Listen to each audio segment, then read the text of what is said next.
Hi and welcome to this tutorial. Here I'm going to talk about something called as BeanPostProcessors. BeanPostProcessors are classes that tell Spring that there is some processing that Spring needs to do after initializing the bean, hence the name BeanPostProcessors. What happens is when you write some code in your BeanPostProcessor, then Spring executes that code after initializing each and every bean. So this is something that you can use in order to extend the functionality of Spring.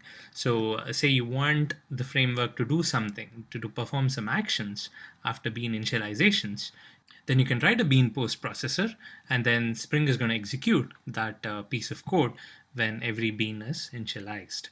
So a couple of significant points about the bean post processor. First of all, the method, the single method, runs for every initialization of every bean in your Spring XML. So no matter how many beans you have, no matter how many types of beans you have, if I open my spring.xml, now I have triangle beans and I have point beans, each of a different class. So no matter how many types of beans you have, when every bean is initialized, then the bean post processor method is called. That's the first point. The second point is that the bean post processor is a separate class, obviously, because it caters to initializations of different types of classes. So you have to have a code in a common place. So there is a separate class, and the method of that class runs on initialization of all the different beans in your Spring XML. Now, in the previous tutorial, we saw about init and destroy methods. We saw how we can write a method that gets run on initialization of a bean and on destruction of a bean. The thing is that you're supposed to have that method inside the corresponding class itself. So if you want a method to get run on initialization of the triangle class, the method needs to be inside the triangle class. If you want a method to get run on initialization of the point class, then that method has to be inside the point class. So when you think about that, bean post processor seems to be a very good way to have a method that needs to be run. Say you want a method that needs to be run across all these different types of classes. You want an init method, then it makes sense to put it inside the bean post processor. Most common and the recommended usage of a bean post processor is to extend the functionality of the framework. You might make some configuration related coding in the bean post processors. In this tutorial, I'll show you how you can write your own bean post processors, and in the subsequent tutorials, we'll see some of the out-of-the-box bean post processors that Spring provides. So the use case that I'm going to do here is I'm going to write a class with a method that prints out the bean name, and I want the bean name to be printed out after every bean in my Spring XML is initialized. So what I do is I write a method to print the bean name and I put it in a bean post processor, and then I define the bean post processor in Spring so that Spring knows that it's there. Then what's going to happen is when Spring initializes each of these objects, it's going to call the method of that bean post processor, and of course each of these bean names are printed. So let me write the class first. So what I'll do is I'll create a new class. I'll call this display name bean post processor. Okay, so here I'm going to write code to print the bean name. So in order to make any class the bean post processor, I need to implement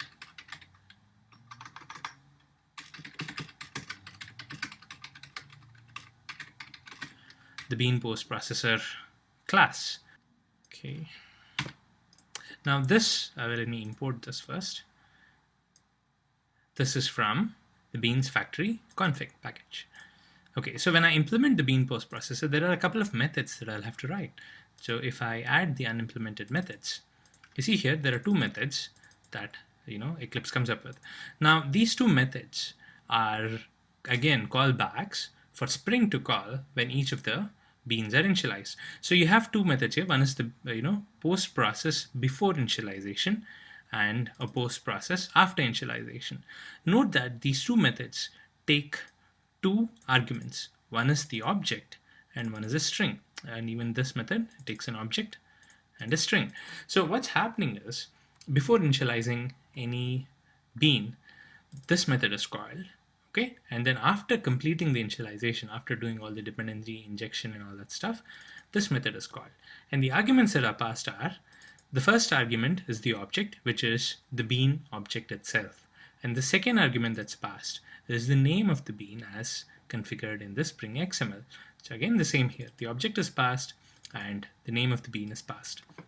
And both these methods have a return type as an object. So Spring expects you, if you implement these methods, Spring expects you to return the object back so that it can continue its configuration using the object that you're returning. So what happens is, let's say you're getting an object over here, you need to make sure that you're returning the same object. You might want to make changes to the object. Again, it depends on your configuration needs, but then once you're done with it, you're supposed to return the object back, otherwise you're going to break this flow.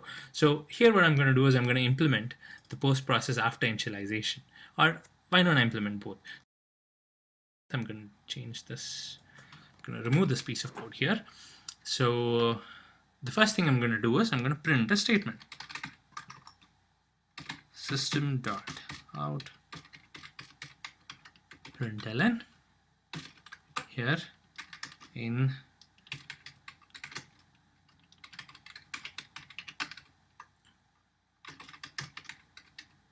before initialization method, bean name is, and I'm going to print out the bean name. Let me name this, right? So this is the actual bean, and the string that we're getting is the bean name. So I'm going to print out this bean name here.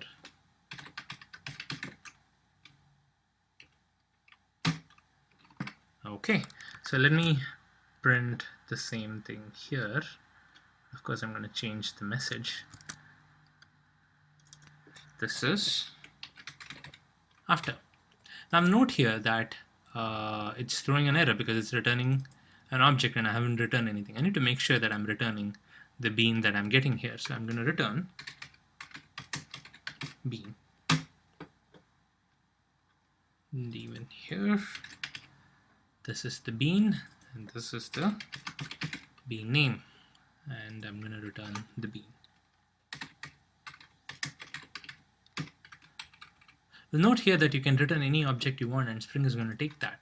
So you have full flexibility here. You can make changes to the object that you're getting. You can return a different object. So all these things are possible. But here in this particular scenario, I'm not making any changes to the bean object itself. I'm just taking the bean name that I'm getting and I'm printing out a message over here. So let me save this. So here I have created a BeanPostProcessor. Now what I need to do is I need to tell Spring that I want this to be registered as a BeanPostProcessor. Just having a class that implements a BeanPostProcessor is not enough. Spring needs to know that you want this to be in action. So what I do is I go to the spring.xml and I define this bean over here. So I'm going to say bean class equals, and the class here is, of course, the package name,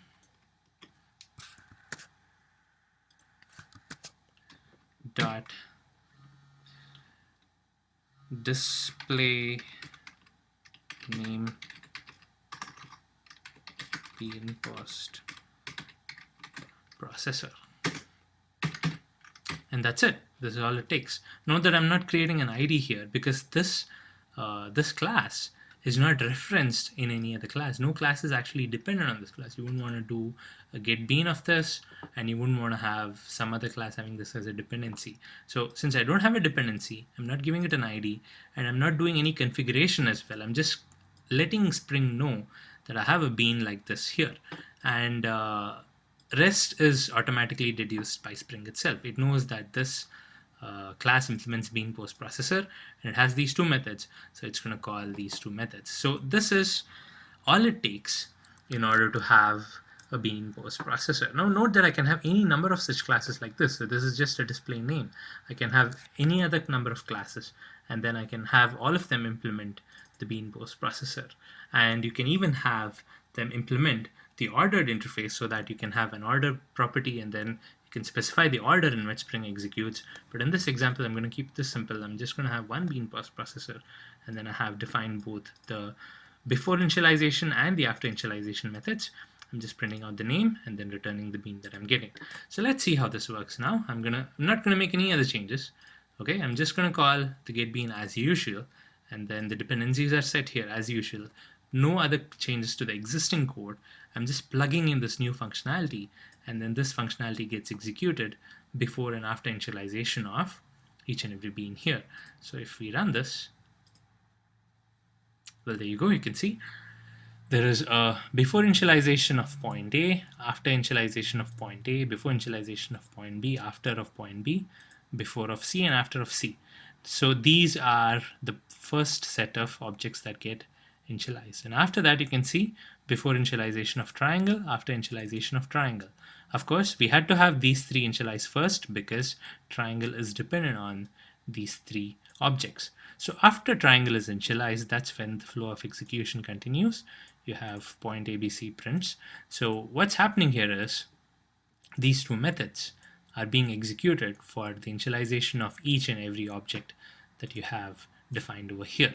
So this is a very handy feature if you want to override some of the default functionalities of Spring, or you want to write your own configurable piece of code that gets executed on each and every bean initialization. Note that there's no destroy here. You cannot have a common class and a common piece of code that gets executed on the destruction of each and every bean. This is for initialization. And again, as I said, this is very helpful if you want to make configuration related code overrides.